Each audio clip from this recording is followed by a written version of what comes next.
Sekarang ini kita nak bawakan, kalau di awalnya tadi kita bersama dengan Eli Iskandar kan.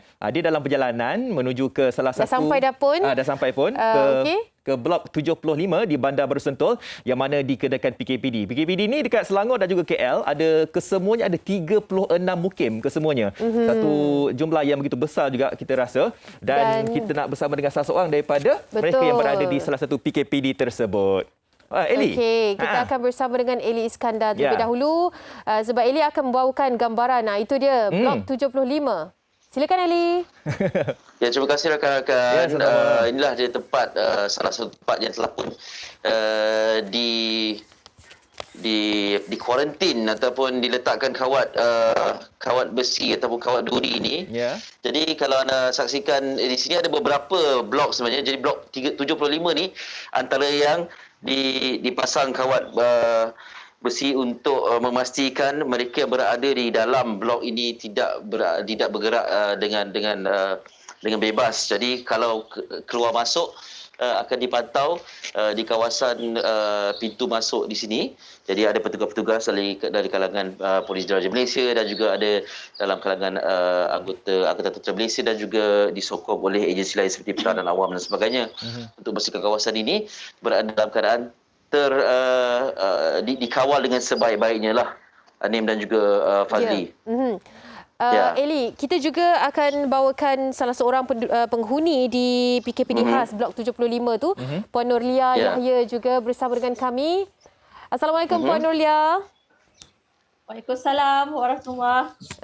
Okey Puan Nurlia, kalau tadi Eli kita nampak di luar tu kan, ini sebabkan tak boleh keluar, kita nak tengok jugalah keadaan dan nak tanya keadaan Puan Nurlia sendiri. Macam mana keadaannya? Okey ke semua? Okey, alhamdulillah. Pada peringkat awalnya kita agak terkejut juga kerana dimaklumkan PKPD ni saya ingatkan kita hanya tidak perlu dikenakan pagar kawat sekeliling blok kita, tapi bila keesokan harinya bila PKPD dapati keliling rumah ATM dah memasang palang kawat. Jadi bagi saya rasa ramailah penghuni yang terkejut dan tidak bersedia dari segi emosi lah. Dan walau bagaimanapun saya dengan housemate saya, kami dah bersedia dari awal dari segi untuk prepare untuk makanan ataupun untuk 2 minggu kan. Jadi kami tenang sajalah. Okey. Urusan lain bagaimana? Macam Puan Nurlia sendiri memang keadaannya bekerja sekarang ataupun tidak? Saya tidak bekerja dan housemate saya pun hanya work from home sajalah. Kita duduk di rumah saja. Okey, Puan Nurlia, ini adalah soalan yang saya nak tanya pada awal tadi kan. Nak tanyalah.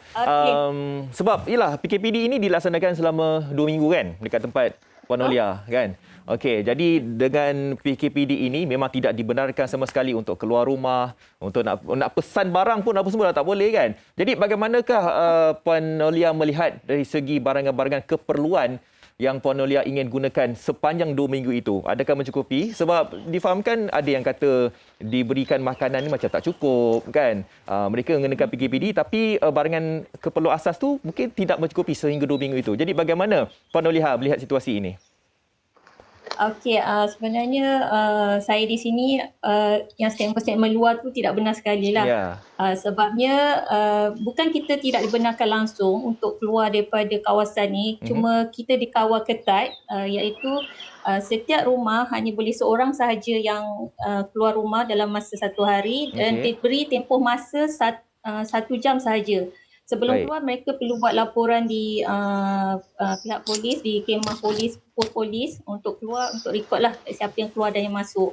Dari segi bantuan makanan pula, dari segi bantuan makanan pula kita dapat banyak sumbangan, cuma pada peringkat awal tu kelewatan sehari 2 je. Tapi sepanjang minggu ni alhamdulillah banyak NGO, menteri-menteri ada yang beri sumbangan basah, dan tak terlepas juga pada minggu pertama saya terlibat sama dalam memberi sumbangan makanan tengah hari kepada blok saya ni yang diuruskan oleh Masjid Amro. Kemudian kepada Surah An-Nur, dan saya antara orang yang terlibat untuk mengagihkan makanan kepada penghuni di sinilah. Masya-Allah, alhamdulillah. Okey, Puan Nurlia, difahamkan Puan Nurlia juga terpaksa memakai gelang kan, walaupun bukan positif tetapi sebab berada di kawasan PKPD ya. Ya, betul. Sebab housemate saya positif. Jadi bila dapat trace kita sebab pada 6 hari bulan itu hari mereka KKM sediakan untuk 2 blok ni untuk pusat saringan. Kami semua diminta buat saringan. Kemudian keesokan harinya bila dapat result sama ada you positif atau negatif, pihak KKM call dan dia minta kita kuarantin sendirilah di rumah selama 10 hari dan pemasangan gelang pada hari Jumaat lepas. Cuma kelebihannya orang yang kena kuarantin ni memang kita tak boleh keluar rumah langsung berbanding dengan orang yang negatif yang boleh keluar ambil masa 1 hari sejam tu yang diberi dilonggarkan, maknanya sedikit masa yang diberikan untuk beli keperluan mereka. Kami barang-barang segala bantuan makanan daripada JKM ke apa-apa sumbangan akan dihantar oleh pihak APM dalam ada duration masa yang ditetapkan lah. Maknanya kita ada memang jadual lah. Ada makanan yang dihantar terus depan rumah dan kita tak perlu keluar rumah supaya mengelakkan sentuhan dengan yang tak ada gejala kan. Puan Nolia negatif kan Puan Nolia kan? Ya, saya Puan Nolia negatif. Lepas tu Puan Nolia kata ada masa 1 jam untuk Puan Nolia keluar kalau nak beli apa-apa. Boleh kan? Saya tidak boleh. Walaupun saya negatif, bila saya sudah pakai gelang pink ni, saya memang kena kuarantin satu rumah. Okey, nak lambai dekat Ellie pun tak boleh ke? Apa dia, Cik? Minta maaf. Tak, Ellie Iskandar ada dekat bawah sekarang ni. Ellie Iskandar dekat bawah. Kan? Jadi Puan Nolia memang tak boleh nak keluar kat beranda tu ke nak lambai Ellie? Tak boleh? Tak boleh. Saya pun nak tanya sebab yalah, saya betul-betul di depan blok 75 ni kan. Kalau ikutkan dia itulah. macam jadi okey, kalau saya boleh tanya Puan, kalau dilihat ni di tepi-tepi ataupun di luar rumah tu orang menyidai pakaian dan sebagainya. Jadi kalau anda memakai gelang pink itu memang langsung tidak boleh keluar di depan pintu pun. Beranda tu. Ataupun macam mana? Saya minta maaf lah sebab yang orang lain, individu lain saya tak pastilah. Tapi saya memang kita sediakan baju di dalam rumah sahaja. Itu saya lah. Di rumah saya memang sangat jaga cover kita sebab saya rumah ground floor. Jadi saya kalau boleh kita try untuk sebaik mungkin untuk jaga agar kita tak tahu kan walaupun saya negatif possibility boleh akan jadi kita kan. Ni maknanya secara literal ni memang tak keluar rumah langsung lah Kalau Cik Eli tengok pun macam sunyi kan, macam tak ada penghuni kan. Mari kita tunjuk gambaran yang lebih jelas sikit. Ini maknanya di luar ni kira bahagian depan ke kan? Ini bahagian belakang. Bahagian belakang. Bahagian belakang sini, bahagian nampak belakang. Nampak ke rumah Puan Nolia yang mana? Saya sebelah sana, sebelah yang lagi satu lagi. Di belakang sikit lah. Okey. Jadi kalau misal kata nak pesan makanan dan sebagainya, adakah mereka perlu melalui pos kawalan ini ataupun di mana? Okey, macam saya maklumkan tadi, pesanan makanan boleh. Tapi kepada mereka yang tak ada dalam rumah yang tak ada kuarantin, yang tak pakai gelang pink, mereka bila rider sampai hantar barang makanan, boleh dihantar dekat pos kawalan yang satu lagi di belakang ataupun depan sini. Okey, yang satu lagi, okey. Dan rider petugas tu yang akan bawa naik? Tak boleh. Penghuni yang tiada yang ada gelang. Penghuni tiada gelang, mereka boleh turun seorang saja wakil dalam rumah yang siapa yang order tu untuk ambil makanan dan kalau boleh selepas ambil makanan tu terus naiklah masuk rumah. Tetapi kalau untuk yang kuarantin, rumah yang kuarantin macam rumah saya, bila kita boleh order makanan tapi dia ada beri masa 2 kali, iaitu tengah hari dan pukul 12 dan pukul 6 untuk kalau you nak fast food ke apa, tapi kita tak perlu ambil dekat pusat kawalan. Pihak APM, anggota pertahanan awam, mereka yang akan hantar dengan pakai full set PPE. Okey, untuk hantar depan rumah, dia akan mention rumah ada barang hantaran dekat depan pintu, and then bila diorang keluar, diorang pesan sanitize tangan dulu sebelum ambil makanan, dan selepas ambil makanan, barang makanan yang kita sentuh tu pun kita kena sanitize lagi sekali. Jadi dalam kata lain, Anim dan juga Fazli, para petugas di bawah ni juga bertanggungjawab untuk membantu menghantar makanan atau pembekalan juga kepada penghuni di dalam ya. Okey, pada mereka letakkan di kawasan di depan pintu lah, kemudian tidak berkomunikasi secara terus dengan kalian lah ya. Dia hanya berlaungkan rumah nombor berapa, ada pesanan, ada barang sampai ke makanan parcel ke, dia akan mention macam tu saja. Tapi itu hanya untuk rumah-rumah yang kena kuarantin saja. Yang kena kuarantin. Okey, baik. Contoh kalau macam nak buang sampah macam mana? Nak buang betul juga sampah. Kalau macam saya, yelah kita terpaksa lah kan keluar juga buang sampah dalam rumah. Kita dah lah keadaan macam ni, Ya, kita kena bersih. Jadi saya akan keluar early morning dalam selepas subuh tu, maknanya orang tak ada lalu lalang. Lepas tu cepat-cepat masuk rumah lah. Kita sendiri kena jagalah kan keadaan tu. Ya, macam saya pun dalam rumah pun saya still kena pakai mask sebab housemate saya ada seorang positif kan? Dan kita cuba jarakkan antara each other. Macam dia kuarantin lah dalam bilik, dia duduk dalam bilik saja. Tapi kalau bila dia keluar masuk, kita akan pakai mask. Lepas tu dalam rumah pun bilik air kongsi, ialah rumah flat kan.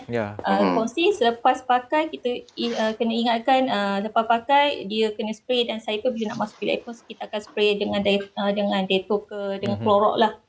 Okey, Puan Nolia, kalau saya boleh tanyalah, dalam beberapa hari kuarantin ini dan yalah, kalau kita tahu rumah flat ini keluasannya kecil sedikit berbanding, yalah, secara relatif berbanding dengan rumah lain kan. Betul. Jadi berapa kerap dalam satu hari itu berselisih, ataupun memang sama-sama WhatsApp ke, saya nak keluar ni, awak duduk dalam bilik ke, atau macam mana? Kan? Macam mana kalian berkomunikasi? Sebab kita dah biasa dalam rumah, sebab yang housemate saya tu dia seorang lecturer, dia banyakkan online class lah, dia memang tak ada keluar sangat, tapi selalu kita boleh tahulah bila waktu tengah makan tengah hari tu, bila dia keluar dia akan pakai mask fully, dijaga SOP dia. Dan saya pun, kita tak ada berselisih dekat-dekat, kita cuba jarakkan. Macam kalau dalam 2 meter, macam saya duduk di ruang tamu agak jauh, tapi still sekejap-sekejap kan kita akan spray sanitizer punya spray lah kan. Macam tu sajalah. Kena saling beringat lah, each other kena saling beringat lah, dan selalu mengingati. Sebab kita serumah kan, kalau apa-apa hal pun sekurang-kurangnya kalau ada yang sihat kita boleh tolong. Itu sajalah. Betul. Dan mencabar untuk Puan Nolia sebab bukannya dekat luar. Kalau kita kat luar kena jaga SOP, Puan Nolia dekat dalam rumah pun perlu jaga SOP kan. Okey, terima kasih banyak-banyak. Eli, mungkin ada sedikit lagi nak dikongsikan? Kita ada beberapa minit saja. Cuma saya nak beritahu lah yang tadi tentang premis perniagaan kan, yang hanya dibenarkan dibuka pada jam 8 pagi. Masa awal tinjauan tadi macam kurang, sekarang dah semakin lama semakin kelihatan lah. Maknanya aktiviti perniagaan gerai-gerai kecil tu aktif seperti biasa lah, walaupun jaraknya berjauhan antara satu sama lain. Dan kita harapkan Puan Nolia bertabah dengan dugaan ini dan dapat menguruskan kehidupan bersama dengan rakan serumah dengan sebaik-baiknya dalam keadaan yang cukup getir ini ya. Kita doakan yang terbaik. Amin, insya-Allah. Terima kasih Puan Nolia. Okey, doakan kawan kita semua nanti. Assalamualaikum. Baik Eli, Eli, terima kasih juga Eli bawakan perkembangan di sana, keadaan di sana. Terima kasih banyak. Okey, Assalamualaikum Eli. Thank you. Salam. Okey, itu dia Puan Nolia Yahya yang berada di PKPD khas Blok 75 Bandar Baru Sentul.